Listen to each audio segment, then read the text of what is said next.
ass Noize. Living legends. Hey, man. Rico Wade, Sleepy Brown, Ray Murray. All three of them. Yeah, it's amazing, man. That's what I'm talking about. Thank you guys. Yo, first of all, congrats on the film, man. Oh man, so appreciate we finally it. caught up on that, and I got to really watch it a couple times. And I was telling me about talk about why you felt it was really now the time to kind of tell your story, because I'm sure you thought about it in the past or different. Well, actually, whenever something's right, is usually probably because the feel of the moment, and because of the 20-year anniversary of OutKast a couple of years ago. Right. You know, actually going through that real life feeling of like, you know, man, it's all right, you know, because OutKast never really did tours like that, like before that. So 10 years later to see that, the kind of love and admiration and respect that they had and that we were responsible for, and then what Future was doing at that time. Then right at the year after that, Goodie Mob. So we just felt like a lot of these people dots are connecting. Well, yeah, a lot of people were coming to us and was asking. I felt like I was getting interviewed, asking about, hey man, your cousin Future, man, what you thinking about this? Hey man, OutKast 20-year anniversary, man, how does this feel with these concerts? And it's like,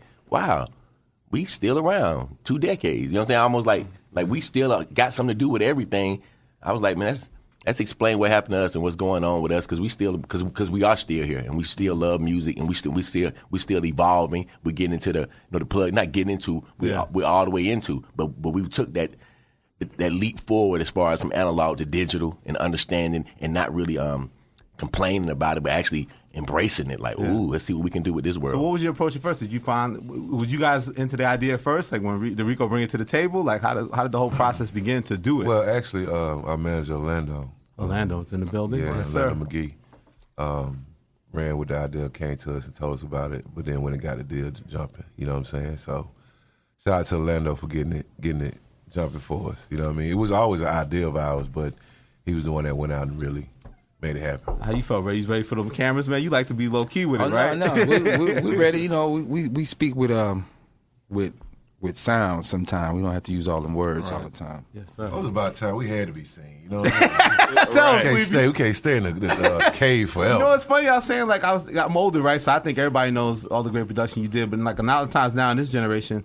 a new producer comes along, you know, like a Sunny Digital, these kind of kids, they'll have a Wikipedia that reflects a lot of what they're doing. But you guys are from another era. So I went there. You don't have a Wikipedia that breaks down all your discography. So I really had to do real research for this interview. I had to go back and like look the old days when everything wasn't just, you could go off the Wikipedia page because a lot of shit's already there. It's not always accurate, but there's a base. But I mean, like a lot of the great productions, like, I mean, you basically highlight a lot of it. Like, people be surprised, like you did Waterfalls and the In Vogue record, but like just to see all the range of stuff you did in that time and clarity on what songs you did, what songs maybe OutKast produced, you know what I mean? Like those kind of things are essential. People need to know. Yeah, because what was great about our sound with Organized Noize, and that's what kind of made it spread, was OutKast did start producing on their second album. Yeah. But the sound was still like Andre, I mean, when he first did Elevators, or when he first did Bums or Bad Dad.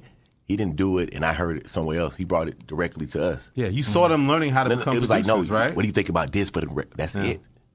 So it's not even just learning how, it's almost like taking control of your destiny as well, because you can see that we got all these different artists around, and every few months we thinking about y'all. Yeah. We're not necessarily something like this month, and you kind of got to be supportive of. They working on Goodie Mob right now, or they working on the Witch Doctor right now. You know what I'm saying? But who gets their turn? And not even that. It's almost like so. But you might be thinking like, I'm working on music every day for me. Right. You know what I mean? So by doing that, you mess around and come up with a couple of joints a little quicker than we probably did for you or whatever. But you still want to make sure that it was in the right line of the vision of what we all had already embraced. Yeah. And I think by that happening, we ended up empowering Team and Family Real to where they actually grew arms and legs on their own and grew concepts on their own. Because by the time you got to Aquemini, that was OutKast saying, this is the name of the album. So really with Dungeon, it was a creative circle where you now cultivate all this talent, and everybody was selfless in a sense, right? Yes. Just trying to build the best, absolutely, trying to build content. Absolutely, and from that, you got an appreciation for what you were doing. So I think that's where we get a chance to, because when I spoke to Andre recently, it was almost like, do we get credit? I was like, absolutely, y'all get credit. It went for y'all, you know what I'm saying? Like you absolutely, we didn't make OutKast. Y'all made OutKast what it is. We just helped you get on the right path to understanding what greatness was. Mm-hmm. We all set out with certain values, you know what I'm saying? Well, or certain standards or whatever. Yeah. Like, and then I think that we were fortunate to have Sleepy, who really, really cared about Yeah, we're funk. not gonna let Rico do all the talking for this interview. You can't.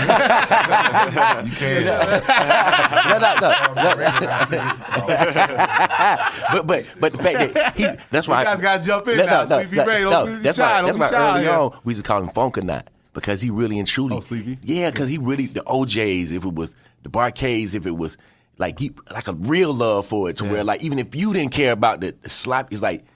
Just to see him, The funk, you the almost funk, wanted to know. You said it right, the funk. The funk. Yeah, the and funk. I heard Ray was the breakbeat guy. Yes. He knew all Yes. the breaks were. He Yes. Billy Squad, taught- Big yeah. B, all that Yeah, stuff. yes. taught us. Explain that because like also there was that divide that people felt like. I remember when Dre started using it. There's a series called Ultimate Breaks and Beats. Right. And you're taking the drum samples, and a lot of times only East Coast producers were doing these kind of records. There you go. And taking Real those history. elements. And Ray was somebody who I think Rico was impressed that he had knowledge of where these songs were coming from. Well, I had a bunch of of homeboys who were from New York. You know what I mean? So I grew up around them. You know what I mean? With when I left home and started making music before we started, I had always been collecting music. You feel me? Mm-hmm. So my father had a jazz collection, and some of his jazz collection is Donald Byrd, Blackbirds, Chick Corea. It's all kind of stuff that later on became these sought after break beats. Mm-hmm. So I was unknowingly listening to them. Mm-hmm. So when I found that there was a way to collect them, because you got to remember now, back in the day, we didn't know that cats was sampling like that. I thought that somebody's playing that. Yeah. programmed everything. You know, like I tried to program every beat I ever heard. So if I heard it, I could program it on the drum machine. I didn't care what the drum machine was because I was trying to make it sound like whatever I heard. But in finding that all of these records were somewhere, we started to dig deeper. Mm-hmm. We started to go to different places to look for music now. You know what I mean? Shops in Atlanta. Yeah, like just that, and then find all of these pieces and put all of this stuff together so that we could have a sound. You feel me? That would be comparable to whatever was going on in the world. Because, Atlanta was all SP12 808, Planet Rock samples, electro funk, you feel me? At one point in time. So to actually bring something else to that was different, was what was different. The funk and all that. Yeah, it just was different, you know what I mean? And Brown brought all of the funk all day. Yeah. And then but now it's like, and we say that is to say it because that's George Clinton, and quietly Dr. Dre. That's what. Oh yeah, for sure. Dr. Dre. His whole Chronic first jump off was. It had the Leon Haywood. It had the Leon Haywood record. Rest in peace. And Dre was one of the ones who was using break beats over music. You got to realize now. So that was big. But you saw how the world reacted to Dre. Mm-hmm. Like when some, even though, and that's why he's great. That's why he's the great Dr. Dre, because sonically, it wasn't that he was producing all of it. He understood what the different generations would love. Like he actually had the love of hip hop and the love of music or whatever. So I feel like we knew. Plus, he's a little older than us. Yeah, absolutely. I was saying, you young guys doing Yeah, this. No, absolutely. But he got a disco sense that we didn't have. Yeah, but I say that to say that the knowledge that we got because of Sleepy's love of certain funk, and now we're acquiring all this knowledge, and we're seeing what other people are doing. Like, you know what? We know this. This is what we do. Yeah. So quietly, we don't have to make the mistake of following. Absolutely, we don't have to make the mistake of, ooh, let's do what he's doing. Oh God, we already doing what we do, and it's comparable to that. And it's competing. So let's keep it. And so now we can be as original as possible, and push the boundaries, because we already see that people are quietly hearing that kind of stuff. It's like it maybe not put together the way we're going to do it, but it's not that you're not familiar with it from going back to African Man Bottom, like with even with the weird dress. It's all connected. Looking at the Parliament. So in our mind, organized Noize was really visionaries in that sense. Like we appreciated. We was really taking in all the knowledge. Yeah. Man. What period was it where you felt like, because I mean, you saw a story in the documentary about how when you first heard Ray's beats, you knew he had some kind of different perspective. When you guys started cooking up together and making beats, when did you first feel like, oh, we together collectively, we got something here, like something about us coming together? Like, do you remember the first couple beats you made that you felt like this is organized noise? This feels like we're doing something that's special. That's like 3 different times. Yeah. Okay, Because we got the time that we. Go ahead, Sleepy. What's the first time you think of? Wow. I think when Ray did Benzo Bean was the original. Oh yeah, Benzo Bean. That's that a key Jersey record. Drive? The original was That's a more- key record. No, it's not. It never came totally, out. Yeah, That this was version. a totally different version. Oh wow. wow. Okay. This was this had more of a Parliament sample in it. That the way he arranged it was so insane to me that it opened my eyes. Who- Like, who oh, Ray- Ray- yeah, Ray- when Ray yeah. did the beat, that kind of showed me that style that we could do it, because at first we were just mainly, raw gutter hip hop. You know what I'm saying? It was really drums and noises. You know what I'm saying? But when that came along, it turned into a sound. It became more of a something familiar to me. Kind of, you know what I mean? That's what it was. And what's some of the other ones? You said it's free in your mind? No, I would say it's 3 different time periods. Okay. You feel me? So Like that was the first. No, that was what he That was reflected mine. on. But like as far as us making music as organized noise, that's what I'm saying. There was always the U-Boys, which was a singing dance group, and there was always 6 Sense, which was me and Gip rapping. So we were always making music for our individual selves.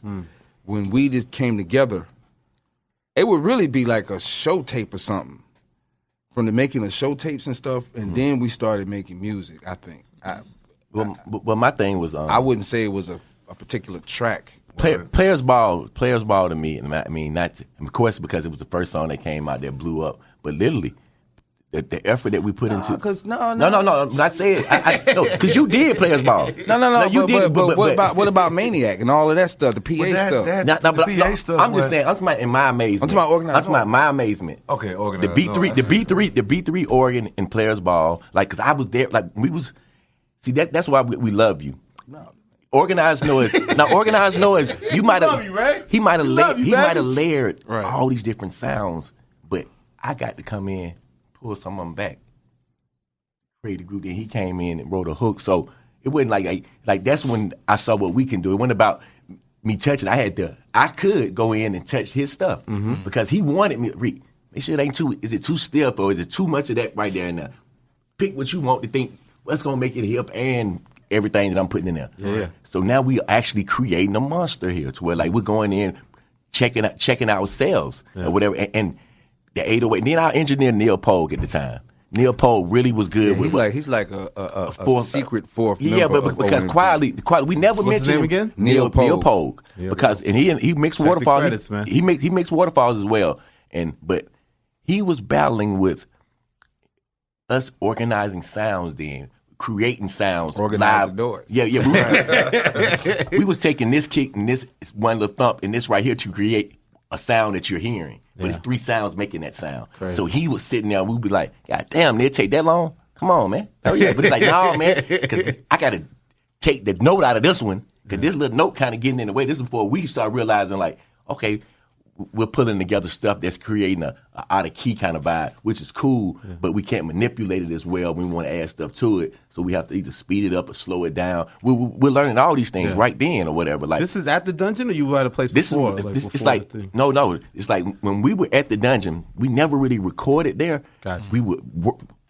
You gotta remember, this is pre-computer, man. Yeah. It's analog. This was analog. We had to put stuff on real, so we didn't record nothing until we were super ready. Go to the real studio. Yeah. And the real studio just so happened to be Stankonia. Just so happened, which was Boss Town back then or whatever. Oh, so that's the original exact same studio, like in that B room. Yeah. I mean, but that's what I'm talking when we did Waterfalls and we did Players Ball, because those are moments to me in times when Purple Dragon too. Yeah. No, we worked on. I mean, a lot of studios. because we did Ain't No Thing or whatever. But that Players Ball or whatever, and working with Kenneth Wright to keep. I just remember the possibilities of our sound because I'm like, because once I went to breaking it down, it's like all that's in there, but all we're hearing is boom, boom, boom, boom, boom. I'm like, wow, I'm just realizing the effect. And when I went and when we did the car check, because back then the car check was very important. I had a truck just. What's the car check? Explain the car check.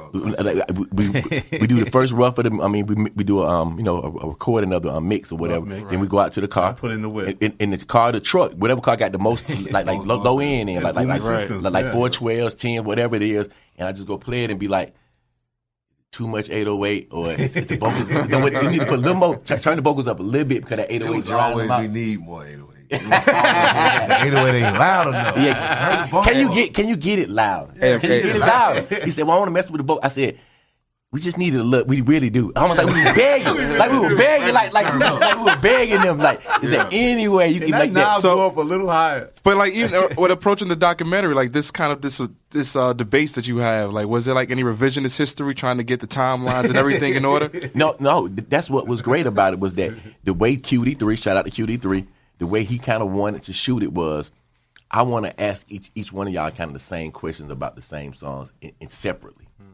Then I'll get y'all together. Reflections. Yeah, so quietly, that's when he came back with it. He was like, you know what? Y'all told the same story.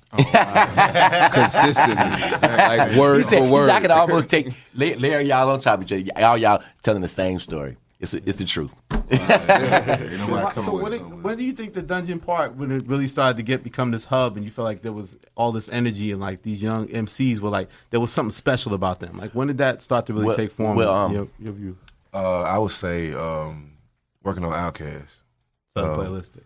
Well, but kind of before that, before you had Ruckus, you had all them other people that never really made it out. Now we had other people that were around that never really came out. But when OutKast, it was almost like OutKast was the project that everybody was on. Yeah, but not just on, but everybody.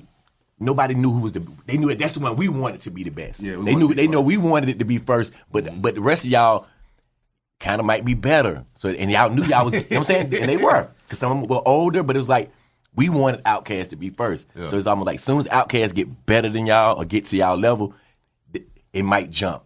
And then it happened. It's funny you mentioned Jump, because pre-OutKast and Organized Noize, I think about Jermaine Dupri. Jump. Yeah, Jump. Like, did that have an effect on you guys? It was right there in our immediate circle. Oh.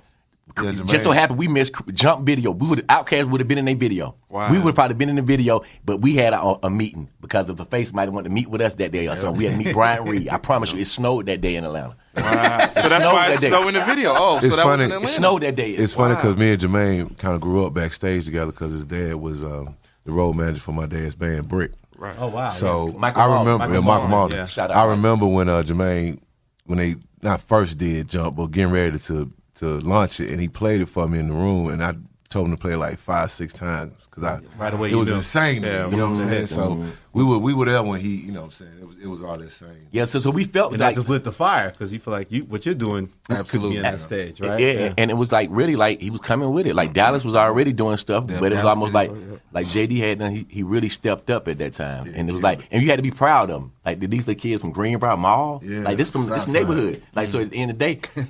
Yeah, this the neighborhood. Like, so you distinctly remember Andre and Big Boy getting better as MCs coming up, like the growth of it. Like, absolutely. Big Boy, no, Rico Wade was the hardcore teacher. Like I remember they would be sitting on the step. We are counting bars today. No. This is how it went. Ray would be working on the beat. Rico be downstairs, and Rico say, "Oh, Rico be working on the beat," and Rico might say, "Dre, let me hear what you got." Dre will put down a verse. Well, Dre will sit there and say his whole verse. Rico be like, "Okay." Big, what you got? Big and say here, Rico will be like, Keisha, go give me some Kool-Aid. Like, totally ignore him. Like, and I used to be like, oh my God. But it made them step up. It made both of them step up because Big on that first OutKast album was really the man with the hooks. It wasn't Dre. On the first OutKast. Yeah, Dre was trying to catch up to Big on that first album, truthfully. Yeah. You know what I'm saying? But that's because of how Reek, taught, or we're not taught them, but, stayed on. You had to motivate them in different ways? Absolutely. So it was almost like Big Boy was gun-ho. He was ready. Yeah. He was ready, but it was like, I want you to be the best, though. Because you putting your chest out there like you standing right there. You right there. So we gotta check you and make sure, because they gonna check you, Big. Yeah, New York MCs are going. They gonna check you. They gonna check you. So you gotta back it up. Yeah, so it was almost like it was almost like a more of like whenever he came with it, instead of me just being like that ain't it, it'd be more like by not saying that was it. Right. I would always be like, damn, hey man, what you anybody wanna play Madden? You know what I'm saying? I was like, damn, that wasn't it. That wasn't it. Almost like instead of bringing the energy of negativity, it's more like, you know what it means. You know what I'm saying? You know what it means. So it was almost like quietly, and with Dre, it would be more like, yeah, that's it. You just gotta. You gotta put encouragement. Yeah. No. It was about his delivery. Just say it like say it with more, because the boy is saying it. Big is killing it. It's coming but out. Your words like, are so real. Yeah. Your words are great. But if you act like you, and that's what confidence. Yeah. And he was. and just nail it, almost like, you know what I mean? We just wanted him to own it or whatever. Now Because you got to remember now, it was also at a time when there was a lot of yelling going on. yeah, bust You know what I around. mean? It was Yeah. it was a bunch of. It wasn't high so energy. Yeah. It wasn't so much just Monotone, See as we me say. in this one tone. Lock in the tone, Yeah. yeah. So It was all jump, And- jump. Everything was high energy. Yes, and that's The what records was 3000 all really was. Jump around, was gonna everything, be. yeah. Like a person that damn near don't breathe, and you end up loving it because once he got you locked into his tone, he's drilling you the whole time. So like it became an appreciation for it. And we always loved it, but it was just more like that was a struggle. But no, that's it what- was just the contrast between the two. But that's where we're big. The fact of him having so much, he ended up writing hooks because it What wasn't. hooks did he write on the? Ain't no first thing. song? That's what. That's the main. True. That's the main one he jumped off though. Ain't no thing was. Ain't No Thing. Ain't no thing was important because we had already did Players Ball with Sleepy singing the hook. We already had wrote Southern Player Listed. We already even had Crumbling Nerd. Just Crumbling and Crumbling Nerd was like niggas like we killed it. Like, But he didn't need coaching though. It was just kind of like organic then. With No, Big, it- like did you have to, like, No. It was because it was the conflict between the two was Big's substance yes. and Dre's delivery. You got to work on you got to give me some rah, and you got to come on, put more. He got all of this depth in his lyric. I He need more just- depth from you, I need and I more need depth more from you. swagger from you. yeah. It was a contrast, you know what I mean? That, which you know That's what made him a becomes great dude. Yeah, absolutely. and they mastered Absolutely. each one of them. Yeah. You Yeah. feel me? And they got better at it. And shit. Absolutely. Yeah, And- great and- range. Elevators, the hook. Yeah, You wrote- no, but yeah, you but, wrote that. but on Ain't No Thing though, being the first album. like Ain't No no, Thing. I'm just saying. No, I'm just saying being on the first album. I'm just giving like some great like being on the first album. Yeah. And establishing them to me like as a favorite. It's almost like because right now we winning on some funk. Sleepy singing these hooks. We winning on some funk, but right now that hootie hoo. You know what I'm saying? You know what I'm saying? Like even though Gip was the one who was going around the house saying hootie hoo. That's so if y'all wonder what he was talking about in the thing, that's what he talking about. Hootie hoo. Hootie hoo. That was actually his. Supposed to be his song. That was his little slogan. That was his little thing. White Out. That was his thing. And how did Get Up and Get Out come together? CeeLo. CeeLo. CeeLo brought that gift to the table. That was his total record. That was his was his song. total That was song. his song. And that was his song. And we just said we got to put that on our. So how are you breeding Goodie Mob Right. at the It's same like time Super as Friends and shit. OutKast? Like, It wasn't no Goodie Mob. There was wasn't. Cujo. That was Cujo and Timo. oh, so they hadn't even been formed during that time. Yeah. We formed them as Goodie Mob when once OutKast got the deal. I mean, once everybody was around the house. We felt like opportunity. LA, we was winning. You know what I'm saying? Once Players Ball took off, everything, it's like You could put all people bets on now. off. So when you saw that on Martin, y'all was like, we made it. Plus, Yeah. plus, Oh, plus, man. as a crew, we saw it on Goodie Martin. Mob was like the future members of the Goodie Mob was part of. You know, that's why I said everybody was OutKast in the beginning. Yeah, we all was. It was the two rappers were the focal point of the group, but But that was the movement. That was the whole movement. clique We was got to get OutKast. on. It was all y'all. repping We got to OutKast, get on. yeah. We got to get Yeah. on. We got to get on. Organized Noize. This is our. If we get something that get on, we'll be able to put somebody else out too. So when you said when you saw them on Martin, you were saying about when that? I saw them on Martin, Players no. Club. To be very honest, during that time, you had only a certain amount of outlets to where like when you can see a group and be like, if the world rocking with them. You had MTV Jams with Fab Five. If you showed up on your MTV Raps or whatever, people be like, you might have made it. You might be crossing over. If you was on, I think Arsenio Hall might have been gone. He was kind of fading around that time. He might have been gone or whatever. But when we showed up on Martin, and Martin might put us on there before he put Biggie on there or whatever. Like so. But when that showing that Chicago, when that show because the show was out of Chicago, and him showing that love, man, to be very honest. And when Big and Dre came out, it gave us a little more respect amongst our peers. Now you're in other communities like. Everybody like, oh, I thought that little South shit was gonna go away. Yeah, I thought that. No, 'cause we talking about it in the car because he's younger and obviously he remembers OutKast more kind of from the Stankonia era on more. And talking about Miss Jackson, I remember at the time that was like Southern hip hop didn't get played in rotation the way it is nowadays. Absolutely. In New York, but Miss Jackson was going pound for pound with every Jay-Z song, everything out there, and that was a big shift in culture. And I was trying to tell him back then what OutKast also had for me being in the business. My observations was. The source and media outlets, we definitely embraced y'all and championed y'all. Yeah. And that meant a lot because the world wasn't an even playing field. It wasn't. And that's part of what leads to that whole thing with Andre doing the speech and saying what he had to say, which was a turning point. But now you see Southern hip hop so part of the culture, people don't realize that there was that era where Yeah, Double you guys were XL, when representing somebody the was fight. over there running it, he had a lot to do with it. Because we stayed on, but I felt like it was just being fair. Because that thing that happened with the Source or whatever, I remember that was that end of that year or whatever when Benzino went and put his friends on the cover and half the Source Because that didn't happen. half the Source magazine left. Right. With that black and yellow on, right? But I know because Yeah. we were supposed to have been on the cover. And they had already promised us to us. Sometimes they don't tell you stuff. Media had already said, guess what? OutKast going to be on the year-end cover of the Source. We like, we made it. You know what I'm saying? Like, you know what I'm saying? Because we already appreciate they gave us 4.5 mics or whatever for Southern Playalistic or whatever. And because it meant a lot because we had people on our back or whatever. But for them to put us on the cover, then to not know we were gonna get the award or whatever, all that was just a great. It was a great. All the East Coast groups. Yes, it was a great accomplishment. But then when they pulled back on that, and I was talking I even talked to Dave Mays during that time. I just felt like it was very genuine.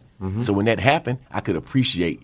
When they said half the staff walked out, this is some bullshit. I was like, good, because I thought it was straight. But I thought it was a straight. I was like, damn, I thought it was a straight diss on us. But really, it really was a travesty. Shift in culture. Yeah, it was like. But the track that you guys did, Ski on the Barbecue with Raekwon, do you feel like that legitimatized you guys like in New York and places like that? You good, man. You good. Like the way you pick it up on stuff, like, because absolutely, we went from 4.5 mics. The reason why we got 5 mics that year is because the last piece was. We put somebody from New York on the record, and Raekwon was the added component. And verse for verse, everybody was shining. And the way it happened, and the way it happened, man, the way it happened, wasn't no slacking. The way it happened. Shout out to Wu-Tang, man, because the way it happened, Power, they were down in Atlanta. They said, "Yo, man, we got this Wu store down here. This y'all spot. We really want to make sure that if y'all need something from Ray, if y'all want." Big Boy hit me like, "Yo, man, they just said Raekwon." I said, "Okay, cool."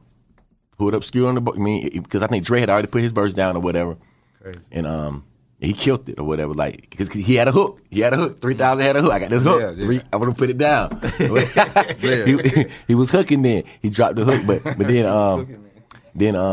but when Ray came and dropped this verse, which was a love verse, really was like he didn't know it was going to be the clinching piece that we needed to get OutKast to make it unanimous to where New York was like, oh man, automatic 5. Almost claiming us. They not from that South. They from the East Coast. Stop. Right. That's the East Coast group, man. That's what they are. They're not just Southern. It's Southern hip hop, and that was just important to us to actually. It was crazy. Let's go back to the development of Goodie Mob though. So then you guys do after Southern Play, you do good Soul Food album. Classic. The year after, like get the mob some love. That's when they almost get lost. And absolutely. And with Goodie Mob, it was more. What happened was that Get Up, Get Out was basically the third single for OutKast. Yep. But it was a 7-minute record. Hard for the radio. Damn. So LaFace, a record company, not really knowing about hip hop, made a power move. Said, we don't even have Goodie Mob. We don't even have these 2 guys signed. I said, well, let's sign them because, like you see that this song is hot or whatever. Us, yeah. So, and the verse got Rapper the Money in the Source. It's like y'all got first dibs on them. They right here or whatever. But somebody gonna sign them. But they went and took the song. This way they ain't understand the integrity of hip hop. They cut CeeLo first verse off, took Gip off, and put Andre. And put Big Boy. Wow. Big Boy. That was bad. I remember that. It was the third single. That didn't work, and nobody played it. It didn't work. Oh man, didn't work. It was a horrible. Didn't work at all. Everybody was disgusted. Yeah, it didn't work. It sabotaged it to the point where like I forgot about it. No, like sabotaged it to the point where like in the back end of it. They had to go ahead and promote the Goodie Mob version. They went on the sign. They took the one with CeeLo. I said, it's CeeLo's record, man. Yeah. We're cool with it because he's a part of the crew. We get the win. It's on our album. Yeah. We just trying to get the album to go platinum right now. This is the third single. This is the best record on here. But CeeLo is the win in this right now. The guys got on this record. This is his win. And so for you to put your money, your radio money behind a version, like you're trying to trick everybody to say, oh, this OutKast record. You made us all look stupid, Antonio. You made us all look stupid. Or like the whole record company, it's almost like that wasn't a good move, but that's what. But that led to helping getting the soul food thing. But that made it to where like right. Absolutely. That made it to where like at that point we had to focus a little bit on Goodie Mob stuff, realizing like, you know what, man, it's time for y'all to get a deal. Y'all go in the studio and just record right now. But do you think it took cell therapy for them to really believe in Goodie Mob as a group? Absolutely. Another class, like the way players ball for OutKast. Absolutely. Had to have a single though. Cell therapy backed up the shit that we were talking. At the end of the day, they was like, okay, I feel you almost like you guys are hot, organized Noize. OutKast is big, so we can see this hip hop stuff. Everybody get a second group. Everybody get to throw out their homeboys. Yeah. Everybody get to do that. So everybody's gonna look at it, but are you gonna actually get a win? And when we came up with that cell therapy or whatever, like in Cujo, and that's what I was saying with their anniversary. Like that's not we weren't saying let's come up with this. We had cut 6 songs for Goodie Mob before that ain't even on their album. Like their album started, same thing with Players Ball. We had did music before that, but when we did Players Ball, we don't worry about all that old stuff no more. Let's do new stuff. Now we got new sound. Yeah, we did cell therapy. Oh, don't worry about the old stuff no more. Let's do new stuff from today out because this is our standard. Now we're in our zone. Yeah, but cell therapy most definitely backed us up with the Dungeon family, man, as far as like the hip hop movement, because we did want to prove something that we was more than just because we knew we used music with OutKast, and we know that our hip hop history was so strong with the drums, so we kind of want people to know that we can make raw hip hop, but we also couldn't abandon music because we had already showed you too much to just dumb it all the way down or whatever. But we didn't. Since CeeLo could sing, we was like, CeeLo, this is your baby. Like, he just took the lead from what Sleepy did for OutKast. He just kind of like was writing a lot of the hooks. That's why he came up with the soul food hook or whatever. Because it made him happy. No reason for me. It made CeeLo happy. Honestly, be singing on that album. Because CeeLo's voice. Yeah, because CeeLo could sing or whatever. It So was just too awesome. Too. So you guys are more Did hands you off. motivate him and try to guide him more Yeah. to become more Honestly, confident in his vocals? When I first heard CeeLo sing, man, he came to the dungeon, and my mouth dropped because I couldn't believe his voice coming out of this little dude like that. So, I hadn't seen him in a minute, and then when I found, when we finally put Goodie Mob together, I was like, there's no reason for me to sing on this because this boy's voice is it grabs you so much, and when, it really wouldn't make sense for me to be on it. You know what I mean? It was their sound, and I knew that would, go more toward the Goodie Mob sound, and Skip on the phone now, man. See how they do it? yeah. I know we talking about that What Goodie you Mob. doing, man? And then Dirty South. Like, do you think that's what coined the phrase? Like the whole thing about Dirty South and well, Dirty South was another. Dirty South was another fortunate win for us, man. Like Cool Breeze, and it was an East Point connection. Me, Cameron Gipp, Frederick Bell, Cool Breeze was in 8th grade together. We was in 8th grade Badass together kids. at Pouty West. Cool Breeze.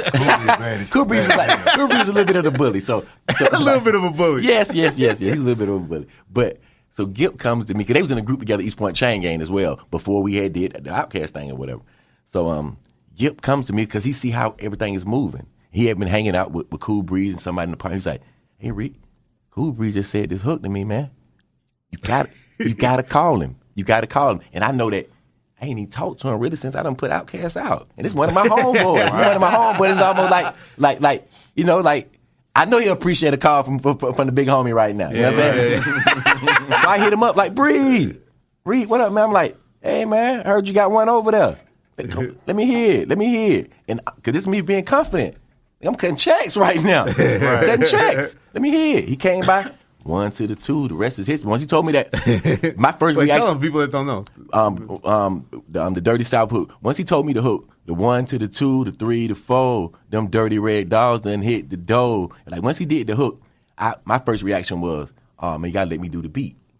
Because he just gotta let me do the beat. It's gonna make it a full thing or whatever. And because Gipp the one told me about it, he was like, "You gotta put Gipp on it."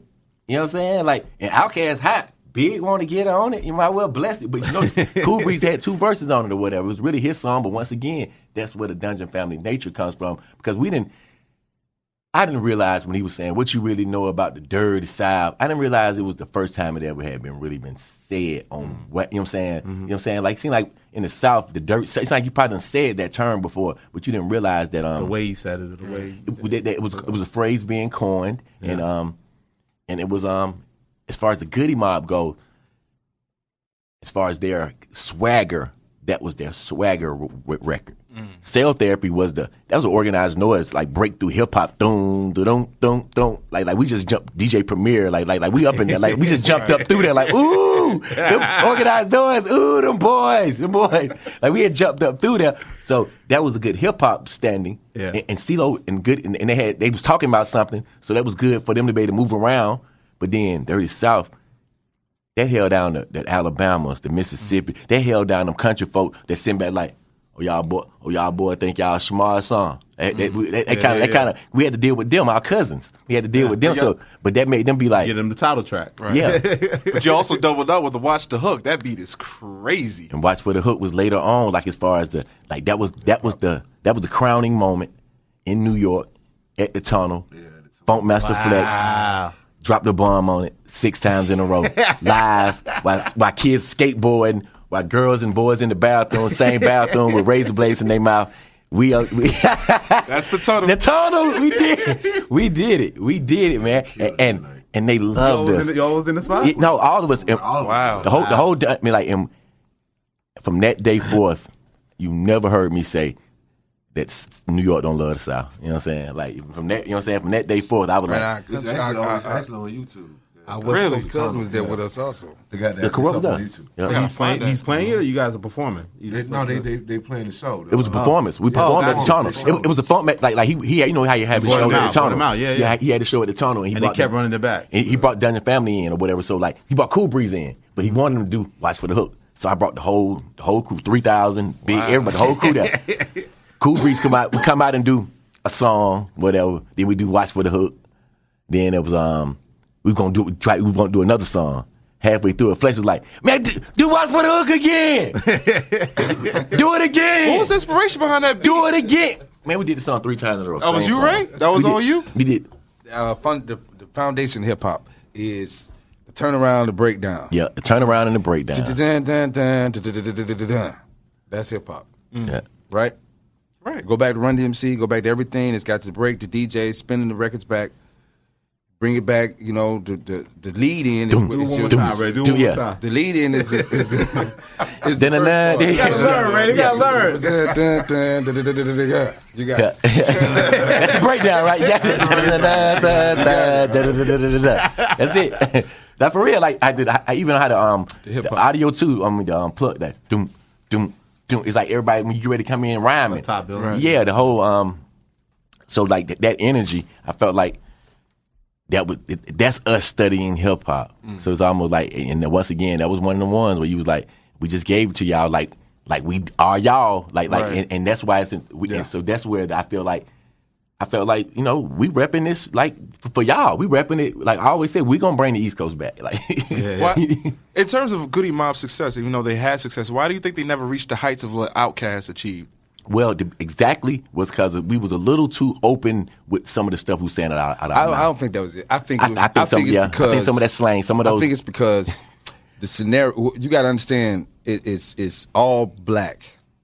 All right, black people on the black record label. Right. You know, only one of them acts. Only one rap group can really. Otherwise, we changing the face into a rap label. They could sponsor and support all of it, but in terms of what we can really focus on, they had to pick one, and the cast really was the more commercial of the two. You dig what I'm saying? The mob was our peers. Yeah, you feel me? The cast were young, so they it's had room hard to grow, whereas the mob was really addressing right now. Right now, and what's going on, and all the frustrations. It wasn't as pretty. It wasn't as pretty. Mature. Like it wasn't as pretty. And at the time, it was like you got to be a little more entertaining. I think the vibe of what we was doing was a part of a movement. So the whole Goodie Mob got to ride the Atlanta thing. Each one of their albums went gold. Each one of them sold well. I mean, one of them might have. Now Soul Food got bootleg. I mean, it was so much anticipation. Oh yeah, I remember this. Yeah, on Soul Food that early. it was about 250,000 copies out in Atlanta. So yes, Soul Food was very, very Before important the to people. record Like came and the album with They Don't Dance No More and Beautiful like that Still was Standing. Still Standing was like that's what I'm saying. Like that, like these records, people love, and it kept. That's why the Dungeon Family is big. That's why they don't get. I think Goodie Mob probably don't give it as much credit because they started calling it the Dungeon Family at that point a little bit more because it was all still OutKast too. I remember, but it was just that their records didn't get radio play. And then to be very honest, behind the scenes part, it was 4 members of that group. When it was Showtime, I remember Bernard Parks and Blue. I remember them going through this when like OutKast would go do a market, they'll get $20,000, and Goodie Mob would go do the same market the next week and they'll get $20,000 or whatever for the same show. But when they wanted to go together, sometimes when it would be bigger, the people couldn't pay $40,000 to bring them together. So now y'all got to go. Y'all can't even work off the same love. The love that the love that Goodie Mob help OutKast get, they can't benefit from it. That fan base, because they got to keep going out here forging their own way because it's financially better for them. Like Ludacris went on the tour with OutKast or whatever. Like, and I think all these things commercially, you know what I'm saying? Because when OutKast started getting a little more commercial success, that's the hand up that the Goodie Mob probably needed. Absolutely. Or whatever. It wasn't the notoriety or the respect. It was more about some of the commercial looks. And we just felt like it was still the same problem, even with Beautiful Skin. When Beautiful Skin was a great record, CeeLo verse was too long, really. The song never really commercially fit the format of radio, so it didn't get the spins it was supposed to get. That was some of the early issues with Goodie Mob. And we were also fighting. So you got to remember the contrast between Goodie Mob and OutKast. If OutKast was commercial, then Goodie Mob was not trying to be commercial. We didn't want it to come across the same We didn't way. want. We weren't looking. Not To that have we them weren't too much looking in to the be same lane. successful. It would have been gimmicky looking. It just didn't. Yeah, like if You didn't want them viewed as any kind of baby outcast. You wanted Yeah. them to be looking their own. absolutely, their they own- had their own merit. And that their might have own hurt them a thing. little bit because we maybe didn't be as commercial as we could have been because of the fact that we wanted this. Y'all gonna be our edgy. What do group. you think of years later when CeeLo stepped out and had massive commercial success It- like, it- in many different it facets? completed the thought process. That's what we always wanted the transformation to be. We couldn't get the world to accept the Goodie Mob. The Goodie Mob didn't want to. I mean, the world didn't want to hear Goodie Mob talk about Beautiful Skin and go to Cuddy Buddy. But they are black men. They have sex. Like, you know what I mean? Like they didn't act like they didn't want to hear that. Like they supposed to be preachers. Like I remember CeeLo saying these things before. Like damn Rico. Like I want to hang out with some of these girls, but they want me to come talk to them and pastor them. They want me to talk to them about sit down. Beat out always has. Yeah, right. Bun B, the school teacher now. Before Rap Radar. Now, Right. Oh, yeah, What's up on me? Yeah. But that's dope. That's dope. Damn, I lost my train of thought thinking messed you about up? preachers. Was Yeah. Nah, but so what was it? So when you got to when you said we talked a little before OutKast kind of emerging and making a production on their own. Was that what was that like then? Creating still for them, but they wanted to create their own. Was there during those sessions? Like, was it any kind of weird dynamic there, or No. did you sort of embrace it in the beginning? Well, actually, the way the process has always been is done at home first. It's pre-production. So nobody's really, back then we didn't really create when you got to the big studio. It would be like you would bring your idea, and your idea would usually be already put together in your sampler, in your drum machine. So that's what it Because was. you had to pay for time back then. Yeah, so there was a clock on the wall. 3,000 and big, it would be a situation where it's more like getting approval, almost like, yo, we think about this one, we think about this one. I was like, oh, that's it. So it was almost like they knew the process at that point. See, once the beat was there, now we got to come up with verses or hook, or they might have an idea. Like it was times they would come over to the house. I might have a beat playing. What's that, Reek? I want to use that. Like So Fresh, So Clean. Like soon Big heard it or whatever. Like just like literally, it was almost like. But Andre didn't get on So Fresh, So Clean. You noticed early on because at first he was like, I don't really want to do that vibe. I'm really on some. But it was like we were like, I don't know. This is that southern playlist. We kind of need to bring this forward because it was on the album with Bombs Over Baghdad and Miss Jackson. Stankonia. Yes, and Miss Jackson. We saw what happened with that. Like you singing a hook now. It's like this is very commercial. Like so, I mean, or whatever. Now we can really kind of show people that because our whole thing was kind of like embracing the change. Oh, they genies now, they this now. So let's just show them that we know what we're doing or whatever. Yeah. Was the song done though? Remember you said that? Wearing genie pants. They genies now. Genie, what they on? I don't know what they are. What they do? But the song was done that he didn't want to get on it, or was it No. in the skeletons? No, It was done. That's what I'm trying to tell you. Well, and everything. The president put. Cause I remember you were telling me when Dre heard Preston's bass line, that little band Yeah. that's when he liked it. Yeah. Cause Dre didn't really. It wasn't that he didn't like it. It's just he was going somewhere else. Cause you can tell from that album, Bombs Over Baghdad, he was going like on some Prince, Meet Something. You know what I'm saying? So he was on that kind of vibe. Big still on that player shit. Yeah. You feel me? So when Big heard it, Big like, oh, that's perfect. I Big heard it. That's Big's record. That's not Dre's record. That's Big's record. Great record. You know what I'm saying? Because Dre wasn't going to get on it, so it's going to be Big record on that album. Yeah, that's what But it when was he gonna heard be. that, like, well, How did you feel when they started getting successful, making their own money, and Andre's dressing different? Like, what was your observations of how they were dealing with fame at the time and how it was affecting them? Well, me personally, You got to remember, hold up. It started first album. absolutely. At the end of the first album, you got to remember. So I'm sorry. That was my No, go ahead. No, Why you say it was I'm No, listening. because he's going there. That's, first album. That's when it started. It was sort of a battle because, Dre was so New York. Mic up a little I'm bit. sorry. No problem. Dre was so Just New move it up York to you with more. it. Dre was so New York with it that when it came to shoot the video for Players Ball, Reek's idea was let's represent the A. Put that jersey on, yeah. Put that jersey on and represent Atlanta. And they really got to a headbutt over that. You know what I'm saying? So it's always been a battle. So we always knew that he was going to go somewhere else. We already knew he had his own vision. He had his own Yeah, vision. I'm out here telling him to take his shirt off. Yeah. No, really, that was Rico. Yeah, and even with that though, that was more like Puffy was Puffy still had a vision for that. He was just like finishing the video, like trying to get that last shot, like because I think he really wanted him to have that chain on, because that was his little signature he was using for his video. Puff chain. That was like the signature. That's the part I didn't realize he got us on until I seen Mary J. Blige video came on right behind it, and she had the chain on. I said, oh. He got us. Rico was bad. Yeah. Nah, but when he started going even further with the outfits, But and, you know what? With 3000, I always felt like Go back to that hat. the Kangos? Yeah, The turban joint.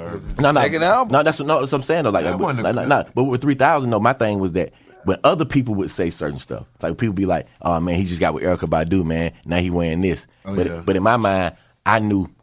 Like I remember asking them, like, that was a big thing in the 3, almost like to look different. It's almost like, to me, once he put that blonde wig on, and them fur white boots. Skew it on the bar. Once he put that blonde wig on, them fur white boots, Skew it on the bar. I pulled him in. I ain't put him in the back. I caught him in the back of the backstage of the show. They about to come out to perform. I looked at him. I said, "What you think people gonna say?" I don't know if I said that. I just said. It's almost like how my mama tried. My mama was like, mama looked at me and she said she saw I had 2 earrings. She was like, Yeah. she just wanted me to answer the question. So I just looked at him and I was just like, and I wasn't tripping. I was trying to embrace him, but I also was like, Are you you sure? realize you're making a are you statement. sure? Yeah. Not even making a mistake, but are you like Yeah. why you? I mean, not. I'm like, but why you got the? Why you? Yeah. He was like, and the way he kind of, like almost like mad in a way, almost like, you know what I'm saying? He got looked at me and said like, trying to look like the music, man. Trying to look like the music, man. The music, like I was like, that's all I want to know. Just tell me, you got it. He looking like the music. Let's go. That's a great Because excuse. even when they came back and did the shows, when they did the reunion tour, the first show he did, he tried to dress normal. And I was like, oh, I And thought he him was like nervous. He was nervous, Yeah. and then he came back in the garbage. Yeah, you gotta remember, man, this man went on stage for 14 years. And all both of a his sudden, parents. his first show was 200,000 people. Y'all didn't do a warm up to this. Y'all just gonna throw this man out on stage Like a boxing with shit. Shit, a in warm-up box fight, right? With 200,000 people staring at him. He couldn't even look at the crowd. Yeah, he had his back to- back to the crowd. And plus, like both of his parents had just passed within that past year. Yeah. Like one at the beginning, one at the end of the year, literally. Gotcha. So at the end of the day, like now, those emotions that you've been able to deal with, in your way, you can't deal with it in your way now, because now you out here on the stage. So now your joy, your honest excitement, or your whatever it is, you can't package it in you anymore. Like you can't. Like whatever it is you've been like whatever it is you're dealing with your way, it's right here in your face now, because now you got to deal with these people that's now sharing you or whatever. Like, and I feel like and them songs were, in order for you to get the best out of them songs, because you hadn't performed The speaker box level. that stuff. But that song, what's that song? God, Caroline. That was such Roses. a treat. Roses. That was such a treat. That song to see, you know what I'm saying, to hit, like that song was such a treat that I was like, man, you a lot of this album you never did it, and I know you love this stuff because you wrote this is your baby. You wrote this stuff, so you're gonna get some gut wrenching happiness out of this, but you're not gonna be able to get it without going through some of the letting go of some of the hurt. Right. And so you're not gonna just be able to be happy without that little crying, that little box of like, oh, I just lost. I'm happy that my parents ain't. Oh God, they're not getting a chance to see this. Oh man, damn. Right. I should have went on tour. Oh man, yeah. I believe all that. No, I was gonna say during those like Love Below, Speaker Box, that era, you guys weren't involved, but Sleep with You on, on the album stuff. What was you guys' feelings at that time? You're involved, but you guys aren't. Well, because of what Andre did with Hey Ya and the way he did it, nobody else was involved either. Nobody else like did no beats, or he worked with nobody else or whatever. He was learning the guitar then because he wanted the Jimi Hendrix role back then. He was learning the guitar or whatever. And I think by playing guitar and writing, he wrote a lot of that music. And you can't. I wasn't really the way it turned out. I wasn't mad at all. You know what I'm saying? I wasn't mad at all. I was really proud. I really was proud. But then it became because his humility, he really was like, I don't care how dope it is. I don't even want to go perform in that. And I'm done. But like, love the way you move. It blew up, you know. I'm gonna tell you, I'm happy that that record came to be because I don't see it being really good for it if Big didn't have that record going against the Hey Ya was such a great performance by Dre. And during that time, you got to realize they literally was on the, as far as confidence wise, Hey Ya #1. The way you move #1. Hey Ya it was battling. You know the what way I'm saying? you move #1. And the way you move was honestly supposed to be my record because I was at Big's at a cookout, and the record Big had like the 200 CD changer thing. So this CD that he got from this guy called Mo was like maybe a year old or something, maybe 2 years old, and it just so happened to play when I'm sitting in the boom boom room. So I hear it, and I'm like, and I hear the melody. So I run. Big down there cooking. I run to. I said, man, I got a hook for this song already. Wow. Like we got to go in and knock this out. And once we did that, then it became more of a, they were saying, well, okay, let's keep it for Sleepy, and then we'll do your new record.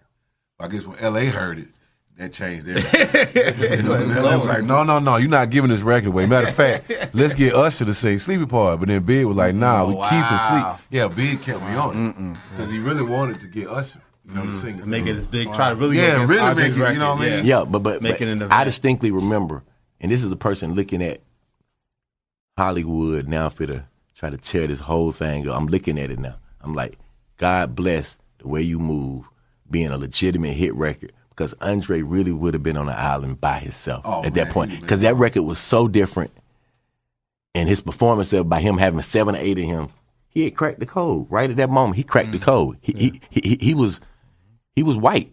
Is that how it works in the organized noise? Because, like you said, it was like when you Fergie Lyman, right? Yeah, but I like the way you move. You said you ran, stopped what you were doing while Big was when Fresh So Clean. You said you're in the shower. You damn near ran out the shower. Yeah. And is that kind of how it works with you guys? You just stop everything. You catch the vibe. Yeah, man. When it hits you, it hits you. You know what I mean? Like when Reek heard So Fresh So Clean, he was in there washing up and he heard it.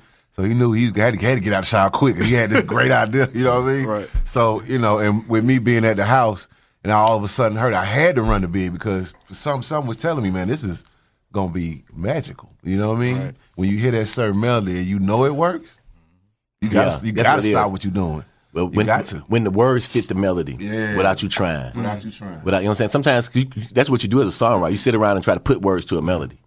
But when the words fit the melody, when the words make the melody, exactly. Then you might have coined the phrase. Right.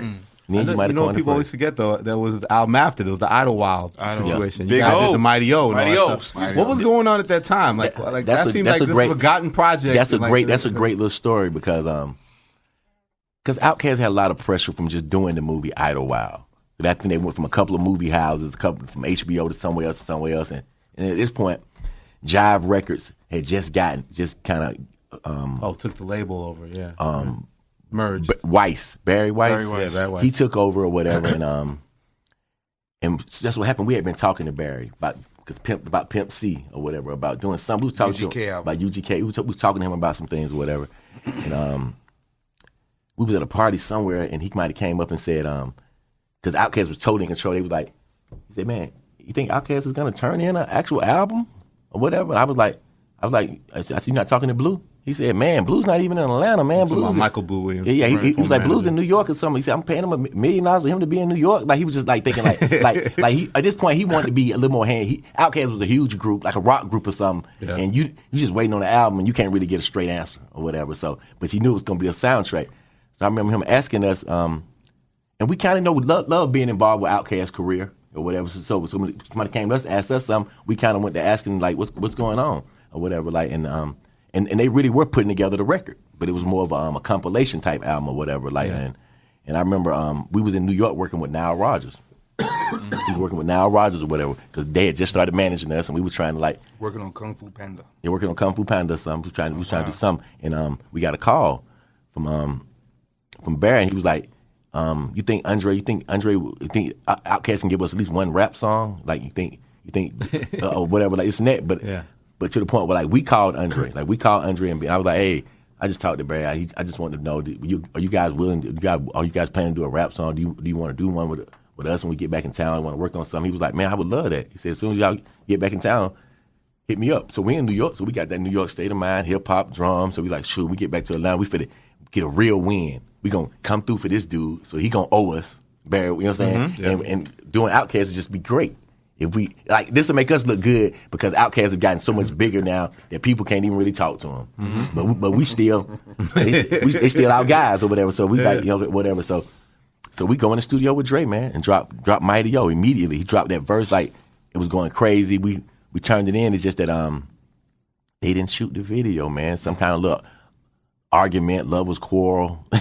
Some reason, Brian Barber, something for real, like something. But was it easy to get back into the studio with the guys, considering Speaker Box, Love Below, that separation? You know what? What was great about that? I ain't even thinking of that's what's so genuine, unconditional about it. Like even with bringing it up on the documentary. Yeah, because you say you expressed your hurt at the moment. Yeah, about that was the just that situation. moment. Yeah, like I literally, that was gone. I mean, I got more from the win of. I got just as much from Hey Y'all. It's not financially what they got, but our credibility went up too. We still responsible for you guys. Mm-hmm. So whatever you guys do, you know what I'm saying, it's a reflection on us. You know what I'm saying? Yeah, and you said like you didn't want to take advantage of people. You didn't want people hating you 20 years later saying that's a decision Rico that we took my made. publishing. Rico did this. So but we still can be know that we're catalysts, a part of being great or whatever. So the opportunity, like I said, my thoughts was when the opportunity came along to do something from Idle Wild was another power move for us. Mm-hmm. Barry Weiss, they can't get OutKast to do something. We can. Good look for us. Yep. Let's come through and actually do a record. Yeah. I just hate the record didn't do as great as it could do because the mix went all the way right on it, and they didn't shoot the video because Brian Barber and them couldn't, it was some kind of real argument. Like something happened where they missed the video date, and I'm like, man, I just got an OutKast song. I didn't even shoot the video. There's some good joints in there. Morris Brown, Mighty O. Right. Yeah. Well, after so OutKast wins Album of the Year. What's that phone call like from you guys? Like, hey, no shout out on the stage? Or? Oh, well, actually, I didn't. No phone call.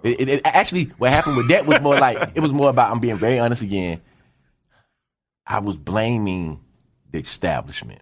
I said, they just want to act like, you know what I'm saying? Like, I didn't think Big and Dre did it purposely. I think the people around them was hobnobbing, kissing, like, so you're confusing them to think you're the reason why they're there because of the people that are around you right now. If it's Blue, if it's L.A. Reid, because he was trying to make a transition to Arista, to move Clive out.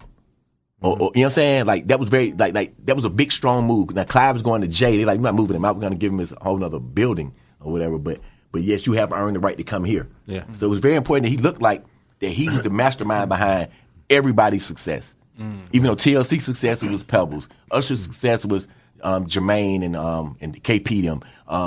Tony Braxton's success was Brian Reed and Whoop Whoop. This person, OutKast, was Organized Noize and Whoop Whoop. He was the man above all of them, but he was great with all of them because he assigned certain people to everything or whatever. Like you were quarterbacking all of them, but you were smart enough to have people that was who was handcuffed. I'm saying, right. Yeah, you knew it was important before Jimmy Iovine was becoming a producer. Yeah. Covered, like you was already into that or whatever. But now that you're an executive, you need that credit that we're not getting. So it's almost like I didn't really look at it like I blame the establishment. I didn't blame them. I straight up and down said, God damn it, LA.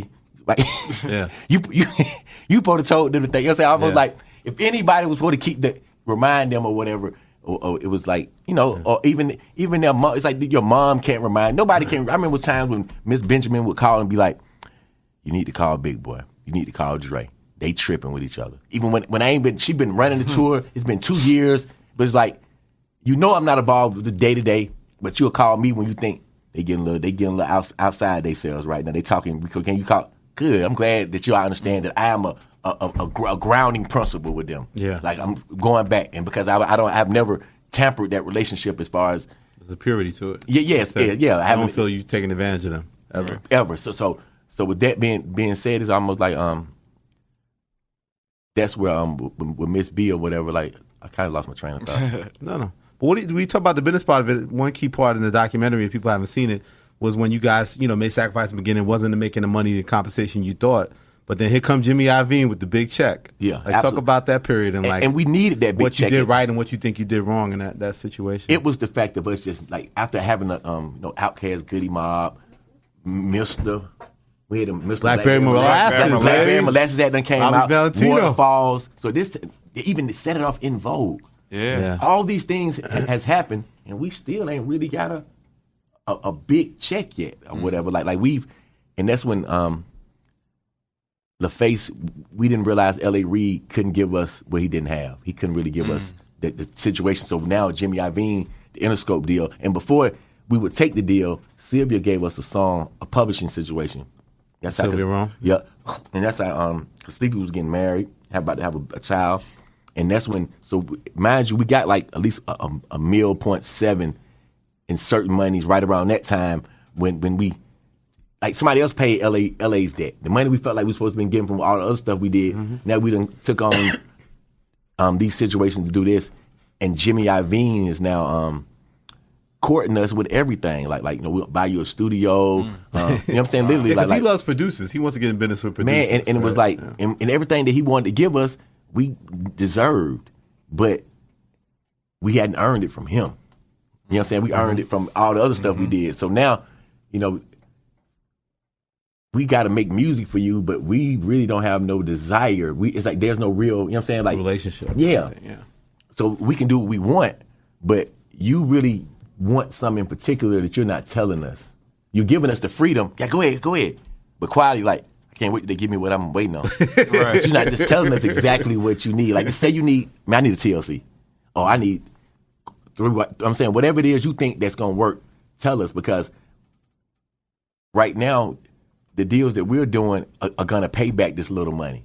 This $350,000 deal we did with him, we'll sell. Wish Dr. Cool Breeze, Kilo, all that stuff sold over 300,000, 400,000 copies, and none of the budgets was over 500,000. So all that money was made back. It wasn't a failure in that sense. It was like y'all didn't give me something to sell TLC numbers, like, or you didn't give me a In Vogue, Set It Off soundtrack song, and that's kind of we felt like that's what we felt like we owed you because you paid us the most money, so we want to give you the best record we ever had, but. In Vogue had been developed for I don't know how many years before we gave them that record. TLC was on their second or third album we gave them that record. So and we gave you Watch for the Hook. Right. Yep. That was on a shoestring budget too, because I saw in an interview you guys said like L.A. Reid was like, you guys don't use no samples. Here's $85,000. If you use it, that's all you got. Something like that to that extent. For which one? Just as a budget for you guys, like because I don't remember that number. LaFace never. They told us from the beginning they weren't gonna clear samples. Right. You know what I mean? So that was kind of what it is. I think we learned our first lesson on PA. On PA, and then after that we had to change it up because because we was a production company. So this time we were a production company. So all the money at the end of the budget goes back to the production company after you pay all the fees. So you might see 100 and some thousand, a lot of money sitting there, but now we gotta pay your union fees, make sure everything cleared out. And once you see that, oh God, we got to pay $70,000 in sample clearances. Are these samples that important? Like, you know what I'm saying? That's like the effect, but a part of it really was, that's why they got little crackling sounds now you just put it out. People just want that effect of a sample. And people now have gotten to the point where they kind of create the sound of, make something sound like a sample or whatever. Because it is a part of hip-hop, but it's not necessarily about taking somebody else's thing verbatim and just looping it or whatever. I think, Puffy kind of like beat that in the head. Yeah. Like, you know what I'm saying? Do you believe, is that the reason why OutKast's discography is so lucrative? I remember you on the Organized Noize handle, you tweeted, someone tweeted that you make like $1 million a year off that catalog on the song. Well, OutKast overall, because I know that we make a lot of money off the OutKast catalog, but it's really, I would assume that Andre and Big Boy, because of the way you move and Hey Ya, because I remember those records actually setting like Billboard records or whatever, like for weeks on the chart. So those records are probably like a Waterfalls or In Vogue. See, those records. Yeah, you said that check is a low check. Yeah. Well, I'm just saying in the sense of that it's split up between 4, 5, 6 people. And I'm only speaking about what I get. So I know that, if one person was just getting that, or two people, that would be a whatever. So I just know that the kind of airplays that record has over years. And you look at that that recurrent chart when you see the Bob Marley stuff, you see the Pink Floyd, you see certain stuff like that was I'm thinking, Hey Ya and the Way You Move are kind of have those kind of numbers. So I can see the guys making and then like little stuff, man. Like if your songs get in movies, like residuals. Those albums are still selling. Selling playlistic is what 5.5 million, I believe. that's what I'm saying. So because those checks come in, is it you guys still feel as motivated? Like is part of putting the doc out and putting yourselves back out there, pushing you guys to like produce more and get more placements and kind of of course we will always. I always want more placements. I just think that it's about the patience of adapting to the sound that the kids might want. Like that's all. It's the confidence part. I believe in all the music that we make, but it is the way it's presented. Sometimes you can't present it and it sounds like, oh, that's the '90s, or that's this sound. When now, if you study music, you realize like you guys are not really programming as much as you're kind of like grooving. You're kind of making it sparse or whatever, like, which is cool because, I like to see music change. So it's really more of that challenge. Yeah. Of course, as soon as I lock the code in again, it's like, hell yeah, I would love to go on a run. I would love to go on a whole nother run, like a whole nother great run or whatever. But at the same time, I think it's 5 seconds away. It's about just, sometimes when you catch, okay, we just caught it. These are the new sounds. Like let's do them before everybody else do them. How you feeling, Ray? You cooking up? You cooking up, Ray? Cooking up? Oh yeah, no. We don't stop, man. We this is what we do. We make music. You guys are responsible. Songs and all of that all the time. So that's what I got from watching the doc. I was like so engrossed. I was like, this is amazing because you guys took Atlanta. That's why I think regional hip hop is so important. Yeah. And a lot of people hate me for it because they say, no, it's the internet, this and that. But you guys brought a sound or a city and made it worldwide. Like that's really important. That's what I really love the most about the doc. Right. Yeah, absolutely. Speaking of checks, what was that like for watching the Oscars and they playing In Vogue? Is that a check right there too? They played Don't Let Go. They played the orchestra. What's it gonna? Yeah. Oh yeah. Thank really? you. Thank you. Orlando. It's a check. Y'all didn't know that? Oh wow. I don't know when they do it. I will see it. I don't even watch when the Oscars was in February. Yeah, they played the orchestra. It was in February? Yeah, in February. I'll see that in June. Oh, okay. I see that July. I'm sorry, not June, July. But people need to see the documentary though on Netflix. So what's the Art of Organized? No. What else Well, actually, right now we might be doing we got an album that's gonna come out or whatever. We got a reality show, a docuseries. Oh wow. That we about to do, but take some new artists and see if Organized Noize still got it. Still put a Brett Favre it. I saw you guys reached out to Ab-Soul and someone like that. Ab-Soul, because actually we cool with the whole with Top Dog though. You know what I'm saying, with Kendrick Lamar and we cool with all them. So whenever they come to town, or whatever, Kendrick Lamar, and whenever they come to town or whatever, they might need an engineer or some sounds or whatever. I mean, whatever they need, we always are. I think we're gonna get a chance to work with Kendrick. We're gonna get a chance to go in and kind of. You hear his influence, and he's been very honest about it. Like he's like, man, the first album I was listening to OutKast, last one I was listening to Goodie Mob. So in my mind, it's almost like saying, come on, get in here with me. Get in here, like I'm totally into y'all vibe. You know what I'm saying? Get in there. Sleepy ready? Oh, Sleepy always ready. And naturally, Future, of course. That's relative. That's fam. Well, Future, I personally am waiting for him to call me back right now. He still ain't got my belt in my chain. But my he is more of a long as he is hot and running, you know what I'm saying, and then I'm good. Then I'm good in the hood. You know what I'm saying? Like in my mind, because I can I get him. So I can instantly get to his, like by hearing his stuff, long as he's still current and running shit, I'm even more hipper. You know what I'm saying? Because it helps me overstand a Young Thug or overstand Pee Wee Longway or whatever it's the next hot little thing, if it is or whatever. Like if it's, what's the kid name with the, I got two? Kevin Gates. Kevin Gates, like whatever it is, like that's like having that, without it being like looking at, like sometimes you can look at stuff in amazement. But because he's my cousin, I'm not really amazed by nothing I'm hearing and seeing. I expect it because I see how he getting them, and I see that the same way I'm hearing it, you guys are hearing it as well. And I see the motivation, I see the inspiration and motivation spread with all these kids, and they are becoming better writers, and they doing a lot more with this trap music. It's like, it's not the music that's going crazy. The artist makes it go crazy. Like these artists are really extending themselves now. You know what I'm saying? Do you like the sound that's current right now in Well, Atlanta? I like these artists. I like some of the artists. I really do. I like some of the writing abilities. I mean, I love The Weeknd. I love Young Thug. Like the way his voice, the way he does his voice, it reminds me of like how CeeLo or somebody was back in the day. Like I think but Future I think opened up that lane to me of letting the thugs kind of like use melody a little more and not over rapping. You like anybody new out here, Sleepy? Pretty much like everybody, man. I'm a lover of music, so, you know, I understand it and, you know, I always try to get where people are coming from, even if I don't get it, you know what I mean? Yeah. But I like all the young producers. I like the artist Rory. I like everybody. Rory. Yeah. I think I saw something like Earth Gang, you guys are... Earth Gang, I love them, but well, I just like the fact that I know them and they are authentic. They're from Atlanta and they really standing. They're trying to be different, and it's not going to be easy. But they rapping. They really rapping, and this is this is hip hop. They actually are bringing hip hop. They trying. I mean, and they out on a ledge. I want to see the hybrid. I want to see I want to see it come together. Like same way it came together for Kendrick. I want to see somebody who's standing for something. They movement break or whatever. And Earth Gang, has that kind of vibe to me, to where like if they keep at it, they're gonna break through, and then people gonna have to follow their movement. What do you think it takes to break through as a new producer this day and age? Getting with a great artist. If you got the right artist, like I think Southside, Sunny Digital, Metro Boomin, I think Nard B, Mike Will a Fool, Future. They gave Future them beats, and Future turned all of them up. Right. Every last one of them. I'm saying a class of them to where I know all their names and know their faces.